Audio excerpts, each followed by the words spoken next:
හයි කොහොමද? ඔන්න මගේ YouTube channel එකට ඔයාලා මම ආදරෙන් අද එකතු කරගන්නවා. ඉතින් ඔන්න අද කොහෙද යන්නේ කියලා ඔයාලා දන්නවා ඇති. thumbnail එකේ දාලා තිබ්බ කොහෙද යන්නේ කියලා. කාලයක් තිස්සේ ගොඩක් ආසාවෙන් යන්න ඉඳපු ගමනක් මේක. පොඩි වැඩ නිසා කල් දදා ඉඳලා නිවාඩුවක් හම්බ වුණා. ඉතින් අපි ඒ ගමන යනවා.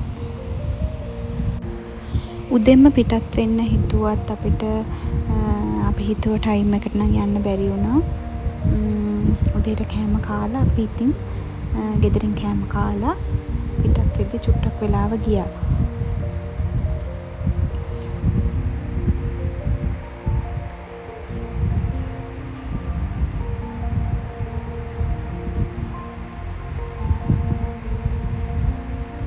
වෙනදට වඩා ගමන පොඩ්ඩක් දුරයි. හැබැයි මහන්සියක් දැනුනේ නැහැ හයිවේ අපි ආව නිසා. අපි දිගටම ආව මග කොහෙවත් නතර කරේ නැහැ. පුංචි නිවාඩුවක් හරි ලැබුණු ගමන්ම මම හරිම ආසයි කොහේ හරි travel කරන්න. ඉතින් දැන් තනියම නෙමෙයි යන්නේ මම ඔයාලත් එකතු කරගෙන තමයි යන්නේ. මෙච්චර දවසක් තදට පායලා ඔන්න මෙහෙට නම් වහිනවා. කාලෙකින් තමයි මේ වහින්නේ.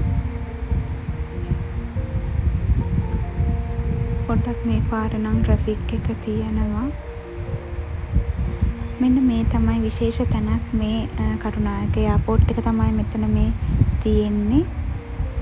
මම ආසාවෙන් හිටියා ප්ලේන් එකක් බලන්න. හැබැයි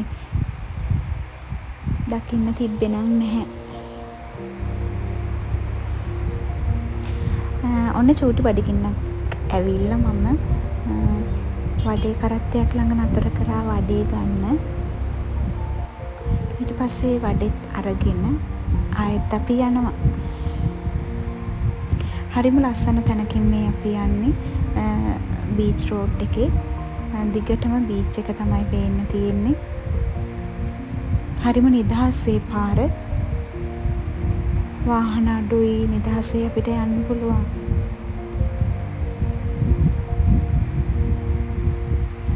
බලන්න හොඳට ඔයාලත් මේ පාරේ ගිහිල්ලා තියෙනවද කියලා.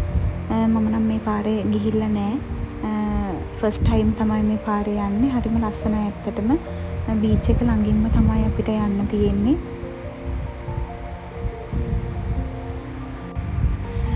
මේ වෙලාව වෙද්දි ගොඩක් අවුවයි. නැත්තම් මට බීච් එකට යන්න තරම් හිතුණා. ඒත් ගොඩාක් අවුව සැර නිසා බීච් එක දිහා බල අපි ගියා ඉතින්.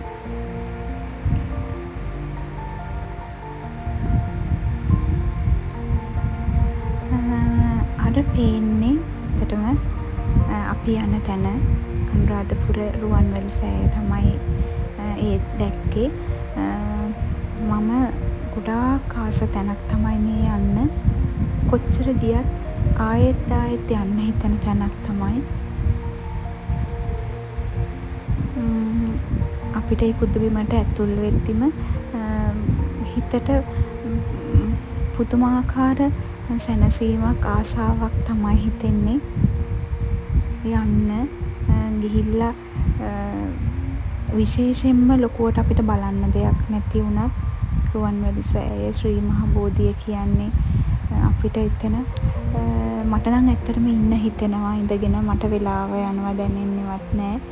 මම ඉවසීමක් නැතුව හිටියේ යන්න.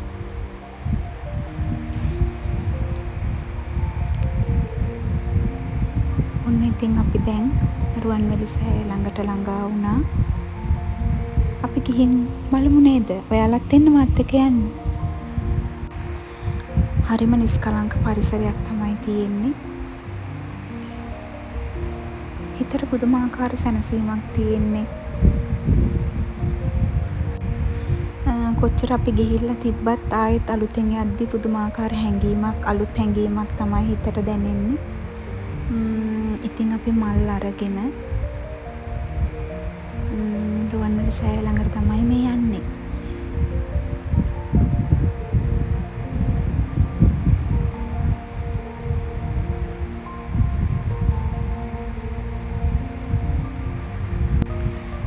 අපිට නිවාඩු දවසක් වුණාට අනිත් අයට නිවාඩු නැති නිසා වෙන්නේ නැති ලොකු සෙනගක් එදා හිටියේ නැහැ. ඉතින් අපි නිදහසේ වැන්දා.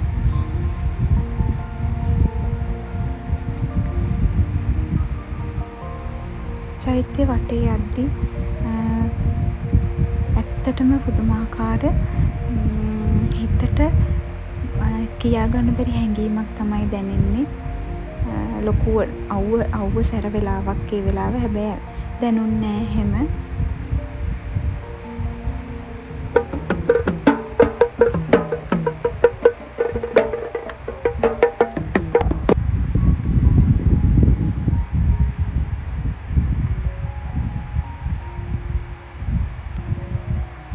අපි එද්දී විශේෂ පූජාවකටත් අපිට අත ගහන්න අවස්ථාවක් ලැබුණා.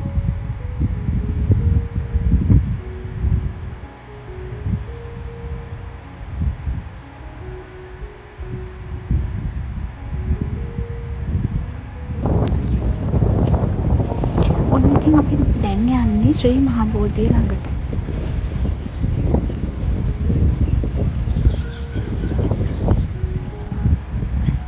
ශ්‍රී මහා බෝධිය වටේටම ගිහලා ටිකක් වෙලා ඉඳගෙනත් හිටියා. ඇත්තටම ඔයාලා ගිහිල්ලා ඇති එතනට. ඔයාලටත් මට දැනෙන දේම දැනෙන්න ඇති. දවස් ගාණක් වුණත් ඉඳගෙන ඉන්න පුළුවන් මේ බෝකොළවල සද්දේ හුළඟට. ඒක වෙන තැනකදී දැනෙන්නේ නැහැ ඇත්තටම.